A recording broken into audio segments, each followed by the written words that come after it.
that I tell people to do is make sure that you cultivate a really good habit of saving money. Mm-hmm. And I wasn't always a saver. Right. I was, very much a spender before I got married. And then my husband, he's a lot more frugal than I am in many regards. And we just decided to cultivate a habit of being savers. So one thing that you can do is start to automate your savings deposits, right? So that's one thing. Out of sight, out of mind. Set up your direct deposit so it splits off. If you don't have a lot of money, split off $20 per paycheck and have that go to an online savings account, because those are more difficult to access. Tell them you don't want the debit card. Usually there's not a lot of ATMs around. So, and it might take you 2 or 3 days to transfer. So put something away separately. There are apps that you can use. There's that I know of. There's Digit, there's Tip Yourself. You can automate even little transactions that come out of your checking account. And have a coin jar around. I do all of those things. I am notorious for hiding money all around. And my husband's when he's like, it's time to get the brakes done, or this happens, or like today we're getting a furnace replaced. Yeah. Totally didn't expect that, but fortunately, when you have property or you own assets, or you have a life, these unexpected things are going to come up. So I would just say the first line of defense is to make sure that you become a saver. Yeah. And I would even think, too, that it might be wise to dive a little bit deeper into what your jobs may offer, because a lot of times jobs offer very special savings programs that might be within their benefit package that people don't talk about, because people actually are not naturally talking about, oh, I'm going to save so much money by doing this. And they naturally talk about spending money. So, there's plans that not only just have like 401ks, but they might have a deferment plan in which you can send that money away, and they are very difficult to on purpose for you to get monies out, except for when you have emergencies like a furnace issue, which we actually did a few years ago. Our furnace blew, and luckily my wife had a deferred comp on her plan, so we were able to use that to buy a furnace for our building. So that makes all the sense in the world. Is what you can't see, it's likely you won't spend, unless, of course, you're always that much diligent about your finances. Yeah. So, I'm a big promoter of the idea of hide money from yourself, put it away, live even more frugally if you can. So if you eat out 3 times a month, maybe cut it back to once or twice and use that money to save for a rainy day. Yeah. So, there are strategies, I'm sure, and that I've seen through your Instagram account, particularly, where you actually have you actually explain how your strategies, how you work your strategies, and how you've actually even put your kids to work as well.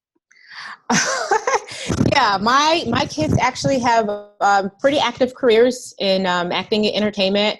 They have been paid to sing, act. They do tons of voiceover work. They've been on TV, and they think, they're young. They're like 9 and 13, and they think they're going to have access to all their checks when it comes. But I put that money away very quickly. They get a small portion for their allowance. It's how we fund their allowance. That's the only reason they have allowance. It was up to me. I don't know if they would have allowance, but because they actually get money, I want them to have some motivation to keep going. So yes, we put their money away. They know how to log into their brokerage accounts, and they very likely will not have to pay for college and maybe even a first home, because we're putting away money in not only high yield savings accounts, but they also have money in stocks and ETFs, aka electronically traded funds. So yeah, they're putting money away, and they whine about it every day. Why can't I have access to my money? And I just tell them, when you are 20, 30, 40 years old, you are going to kiss the ground that I'm walking on, because you'll be so thankful. Because if someone had done that for me, life would be so much different for me now. So yeah, saving is a habit that you have to really try to just groom in yourself, and even in your offspring if you can. Right. And it's interesting how, kids are as resilient, if not much more we are, as far as the finances, because they get over those kind of things, especially when they know it's coming. At the same time, you as a parent have to know when to kind of know when to, protect them. Yes, it's a fine line because on one hand you're like they did earn the money, but on the other hand you know what the future could look like for them if they have access to capital to fund college or pursue their dreams in business or whatever it might be. Sure, sure. So, in that, there's many people who transitioned. We talked a little bit about federal workers, but the regular job seeker who is transitioning and leaving jobs. One thought I had was a financial plan, or what would you do financially, or what do you suggest financially when people are leaving their jobs and shoring up some of the things that they may have invested in, transitioning out of one job to another?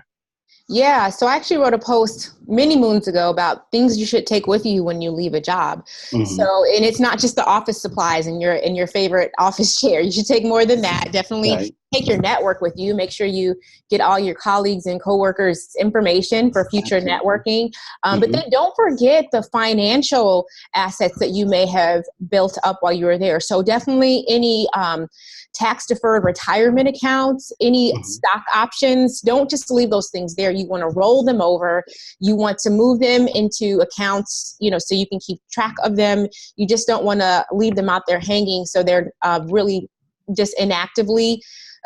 They're inactive. They'll still be accruing interest in making or accruing gains and appreciating, but they could probably do so at a faster rate if you were to move them over into a vehicle that you had access to and either you could manage or somebody you know or trust could manage you. So don't forget the goods, don't forget the loot. Right, right, right.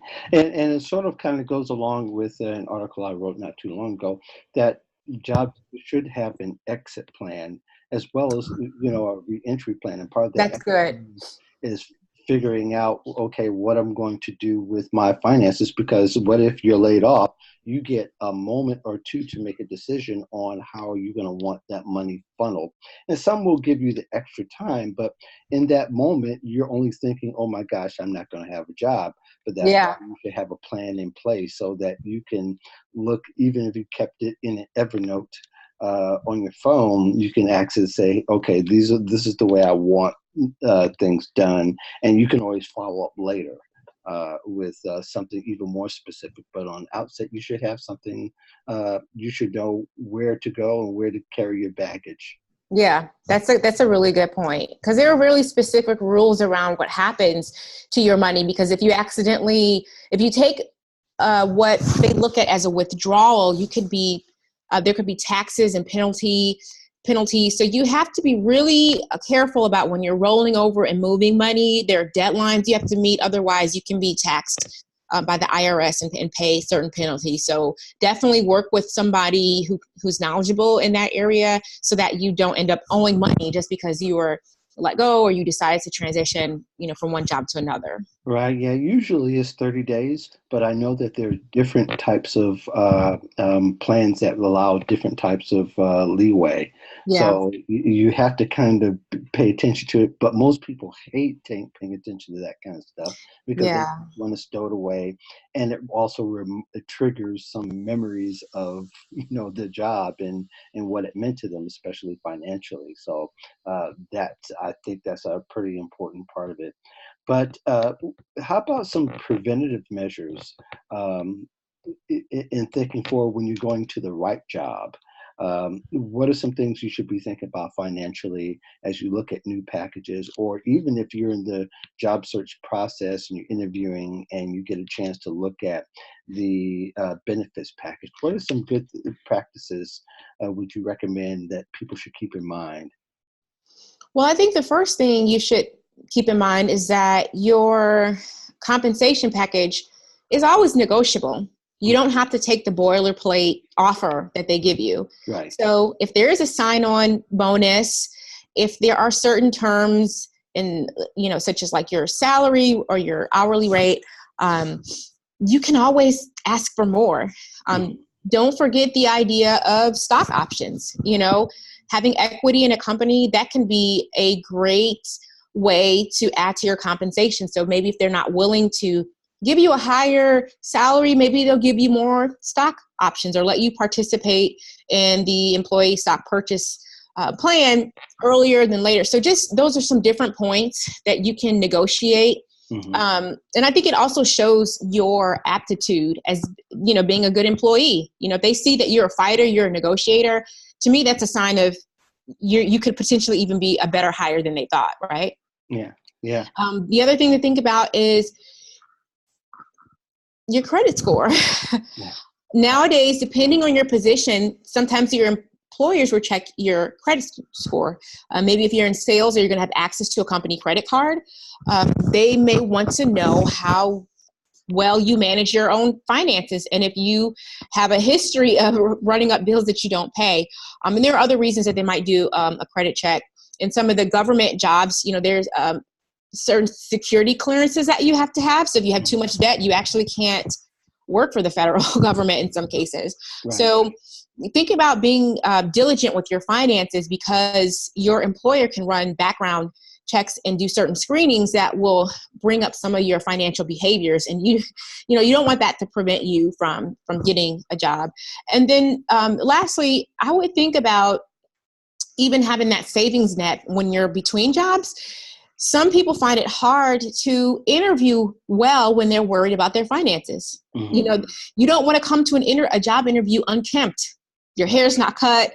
You have a terrible suit on, and it's hard because you are between jobs and you think people would understand. But the reality of the matter is, in a job search, you have to look like you're ready to be an employee.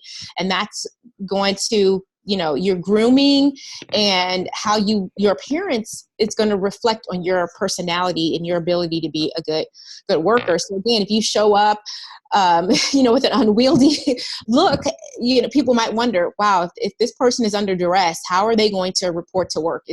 Are they going to be an employee like this? Disheveled, distressed, looking like they're going through something in their lives. And it's a hard pill to swallow, but employers are looking for people who can be emotionally stable in the face of adversity too.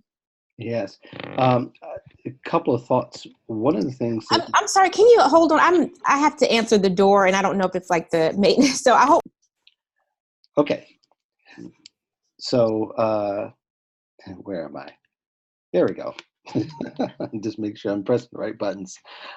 So I think we were also discussing, as I forgot part of my thought here, how important it is to put in preventative, to make sure that you're giving the right numbers, thinking about finances as you begin to look at the next company. And people are not going to be able to be introduced to the benefit package so they get well into a process in most cases. Sure. But within your research and your networking, is good to try to get an idea what types were the best parts of the package, so that you can strategize and think about that as you begin to think about finalizing your numbers and negotiating the best part of the compensation package. But I think as well is that people normally are thinking about that one number, and that's the one that has all the zeros behind it, as opposed to thinking that the rest of the compensation has zeros behind it too, just not as obvious as the others. That's a really good point. So when you are looking at an offer, maybe the salary is a little bit lower, but this particular company may offer a match for your 401k versus another. And so the ability to save money now and sit on it while it appreciates and compound, because of compound interest, you want to weigh that out as well, because that future compensation is going to be really helpful when you are ready to retire, or, maybe you buy your first house or help your kids go to college. Your maybe 15-year-older self will be so thankful that you were mindful, that match, or, whatever, the extra, the stock options, things like that.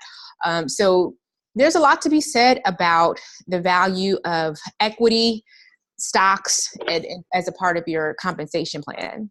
Hmm. Now, I didn't put this in the outline, but I'm going to toss it out there. Okay, let's see. Just to How, surprise you. Do you have thoughts about how people manage their W-2s as far as how they think about their their withholdings and their exemptions?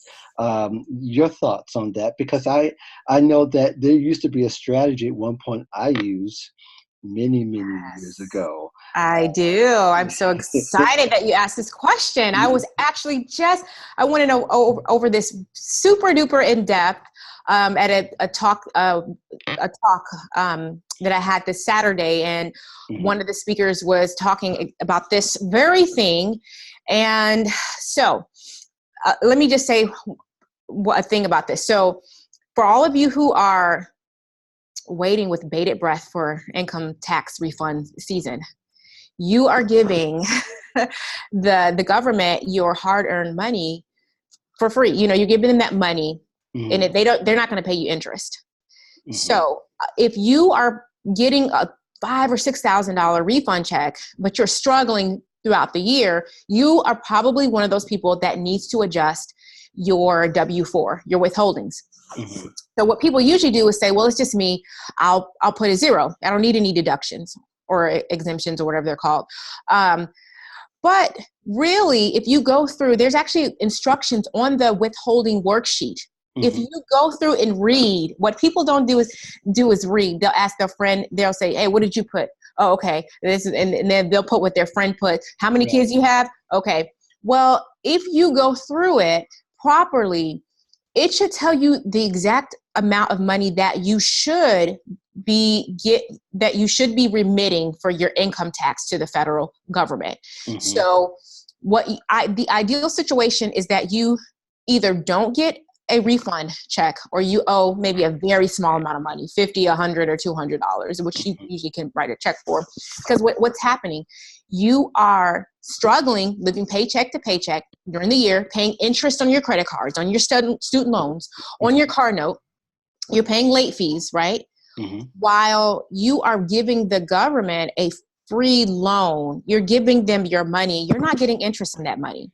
It's better to get that money back throughout the year so you can pay on the different debts that you have, or put it up in an interest-bearing savings account, right? So that's another thing that people should think of when they're looking at their compensation package. You might say, well, look at this, it's only maybe $50,000 or whatever it is.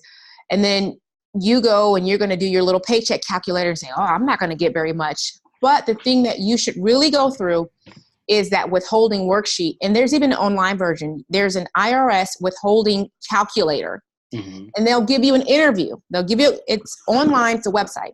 They'll ask you, are you married? Are you single? How many kids you have? And they'll ask you about your entire financial situation.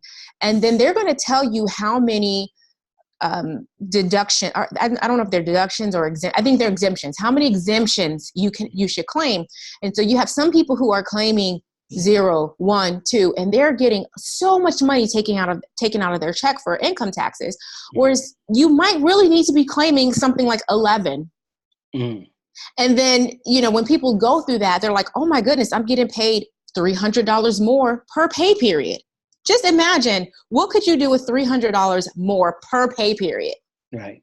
There's a lot of things that you can do with that. So make sure that you don't just do the bare minimum and just get it done so you can get hired, right? You just go get that W-4 and you're like, and I also just wrote an article about this too. So my whole weekend has been filled with withholding calculations. And I'm like, me and my husband, we need to go back and fix it. But yeah, I'm so glad you asked that, even though I wasn't prepared. But literally my weekend has been filled with that very issue, because I think it's important, especially as we're getting into the income tax season.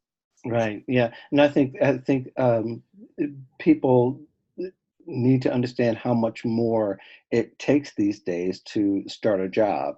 It's not Yeah. just go to that first, that first onboarding meeting that you have. It's about knowing what that will look like in the end.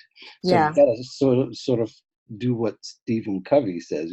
Start with the end in mind, exactly. and don't forego that, because that could the payoff is better at the end than at the beginning for a Exactly. whole lot of folks. Yeah. Thank you so much for coming on the show. No problem. This is fun. If people want to know more about you and know more about what you do, how should they engage you? Yeah, check me out at principlesofincrease.com, and you can find me on Instagram, the same handle. But if you go to my website, principlesofincrease.com, then you'll find out everywhere I am on social media. And if you're extra conscientious and you really want to get going on your financial journey, you can go to principlesofincrease.com/freebies. And I have some free ebooks, some free offers and things that will really give you a jumpstart so that you can be financially secure, not just for your job search, but hopefully for the rest of your life. Aja, thank you so much for joining us on the Voice of Job Seekers. And the rest of you, thank you for listening to the podcast. If you want to know more about the podcast, once again, go to thevoiceofjobseekers.com and look at the articles, the videos, the podcasts that are there. This is podcast number 201. So we're really excited about being on the other side of 200. And again, we'll see you in a couple of weeks.